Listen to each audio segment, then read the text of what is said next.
Hey, welcome to my channel. I'm Chuck, and today we're cooking rack of lamb. And not just any rack of lamb. We're going to do Gordon Ramsay's herb crusted rack of lamb from Hell's Kitchen. So without further ado, let's get into it and see if it's any good. All right, let's get the herb crust out of the way first. For that, you're going to need panko breadcrumbs, Parmesan cheese or Parmesan, a good handful of basil or basil, and flat leaf parsley. Into a blender or processor, add your breadcrumbs. Now Gordon's recipe calls for using 8 ounces, which was the whole container. And I had a lot left over, so I think you can go with just 4 or 5 ounces, and that way you'll get more basil flavor out of it as well. Add a half cup of the shredded Parmesan cheese, a quarter cup of the flat leaf parsley, and a good half cup of basil leaves, which is pretty much one of those little boxes that you buy at the store, and 2 tablespoons of salt. Pulse until well blended. You can do this days ahead, by the way, and just store it in the fridge. Now, I didn't care for his lamb sauce and would recommend that you do something else. But if you want to forge ahead, you'll need 2 packages of Demi Glace Gold. Some stores have it and Amazon sells it for around $4 each. You'll also need a 6-ounce jar of Kalamata olives and 12 ounces of water. Drain your olives, and if they're not pitted already, go ahead and do that. Then just give them a rough chop. His recipe then says to dry them out in the oven at 225 degrees, but I used an air fryer and it took me about 20 minutes. To make the lamb sauce, use a small sauce pot and add your 12 ounces of water. Then add your 2 packages of Demi Glace Gold. Add your olives and set the burner to medium-low and stir until it's all well mixed together. Now after about 30 minutes, the sauce was not really reducing by much and was still very thin. So I went ahead and made a slurry of a teaspoon of cornstarch into a tablespoon of water and added it to thicken it up, which it did. Once you get it to where you like the consistency, you can put it aside and just warm it up when you're ready to plate.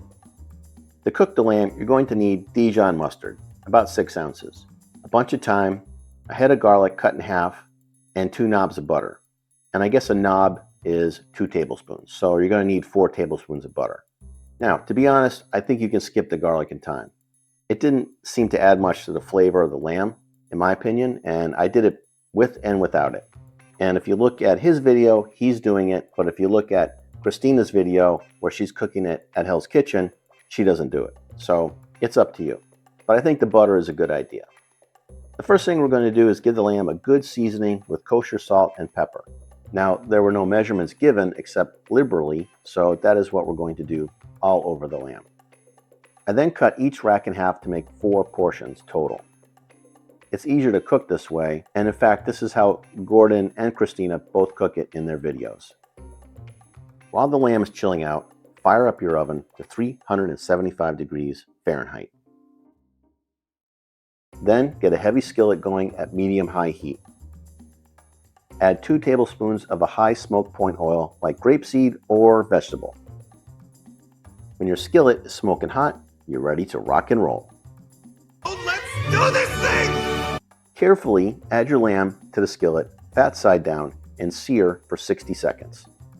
And keep flipping the lamb 60 seconds at a time on each side until you like the sear you have. It took me about 6 minutes total. You might want to open a window or turn on your fan for this. Now it's time to add the garlic if you're going to use it. Cut side up and lay the thyme onto the garlic. Carefully lay the lamb over all that, fat side up, and then add your butter. Begin spooning the butter over the lamb, making sure to spoon over where the bones are as well so it gets down into the meat.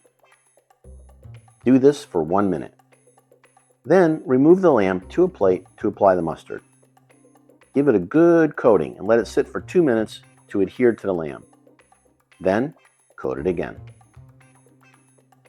Now we're ready for the herb crust. Pour the mixture onto a sheet pan and coat the lamb really well on all sides.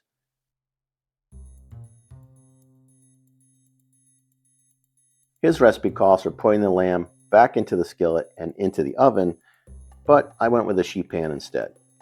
I set a timer for 5 minutes because that's when his recipe said it would be done at 125 degrees internal.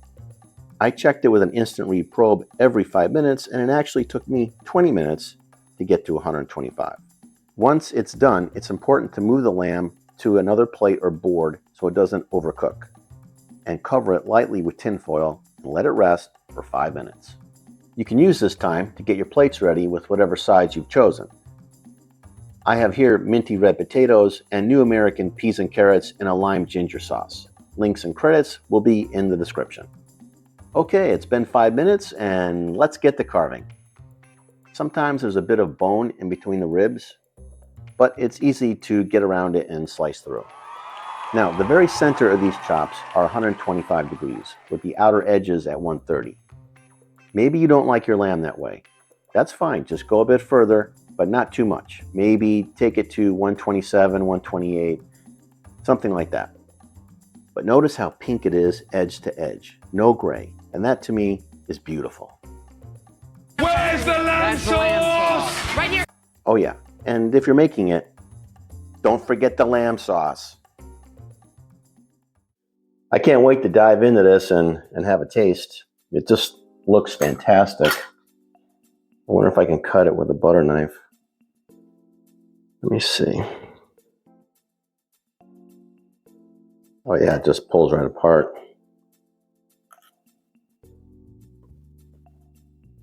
Oh my God, it's so good. I mean, it like melts in your mouth.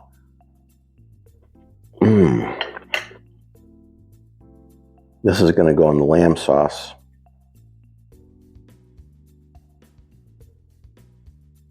Okay, so the lamb itself is delicious. It's probably the best lamb I've ever eaten. Best I've ever made, actually. Usually I make a boneless leg of lamb. I've never done a rack of lamb before because they're kind of expensive. But this came out perfect. I do like the bread or the herb crust. I don't think it pops like it should, but I did follow the recipe to the letter for the herb crust. So I think it could have benefited from maybe a little more basil, or maybe a little more Parmesan cheese, but it's still pretty good. The star of the show is the lamb. It's tender, falls apart when you're eating it. It was just fantastic. Now, yeah, I don't know how you can mess this up unless you overcook it. And I think the reason it's so tender and tastes so good is because it's a different cut than, like, say, leg of lamb.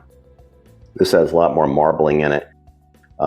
So I think it's more like a pork tenderloin or a beef tenderloin. This is probably the equivalent. The Demi Glace or the lamb sauce, I didn't care for that at all.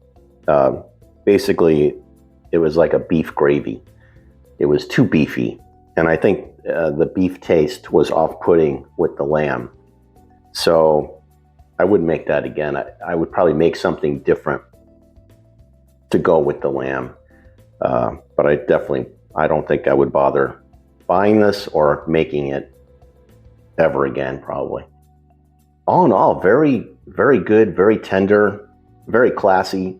So it would be perfect for an Easter dinner or a special dinner that you wanted to do for somebody, and I think that's where I would do it.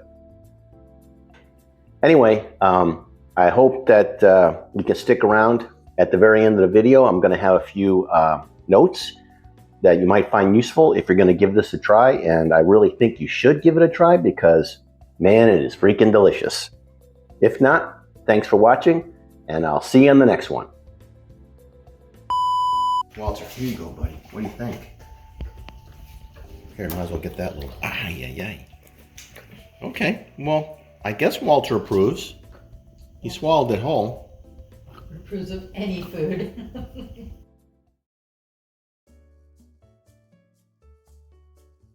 Hi, thanks for sticking around. I think you might find these notes helpful if you're going to give Gordon's herb-crusted rack of lamb a try.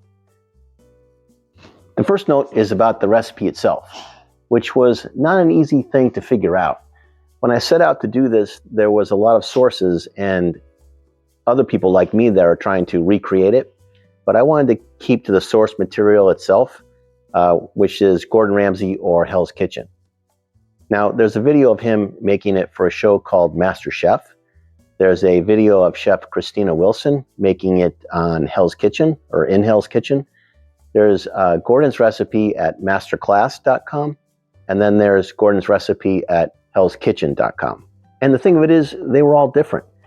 So I pretty much tried to combine and cherry pick because no one recipe was complete. For example, the herb crust ingredients I found at masterclass.com. And his video where Gordon is demonstrating how to cook the herb crusted rack of lamb, he cooks it one way. Christina, who's cooking it at Hell's Kitchen, cooks it a different way. The ingredients for the Demi Glace I found at hellskitchen.com, which brings me to my second note, and that's about the fabled lamb sauce. I did not care for it at all. In fact, it detracted from the great taste of the lamb itself. So if, like Gordon says, the lamb is the star of the show, the lamb sauce really overpowered it. It made it take a back seat. Instead, if I were you, I would make something like a mint sauce or a mint jelly, maybe a red wine reduction, or you could give my goat cheese and spinach side a try from my video where I sous vide a leg of lamb. Walter's chewing a bone, so that's what you hear in the background if you hear that. My third note is about time and temperature. Rack of lamb is pricey, and you don't want to overcook it. So I used a probe. Now, I know that a probe will make a hole in the chop, but I felt it was worth it, and I figured that I would eat those instead of giving it to, a family member or a guest. My fourth note is about the price and if it was worth it to do. Right now, rack of lamb is around $10 a pound. I have a family of 4, and I figured we would all eat 3 or 4 chops. There's 8 chops in a rack, and each rack was around 2 pounds a piece. So the total cost of the lamb itself was around $40. The ingredients for the herb crust and the demi glace came to about $20. So total, minus the sides, was around $60. If I divide that by 4, I get around $15 a person, which I think is reasonable for a special dinner that you only do once a year. But if you have a much larger family or a family gathering, you probably would want to go with a leg of lamb. And that's all I have. If you enjoyed the video and found it useful, please like and subscribe. If you give Gordon's herb crusted rack of lamb a try, I would love to hear how it came out for you. Please let me know. Good luck, good eating, and I'll see you on the next one.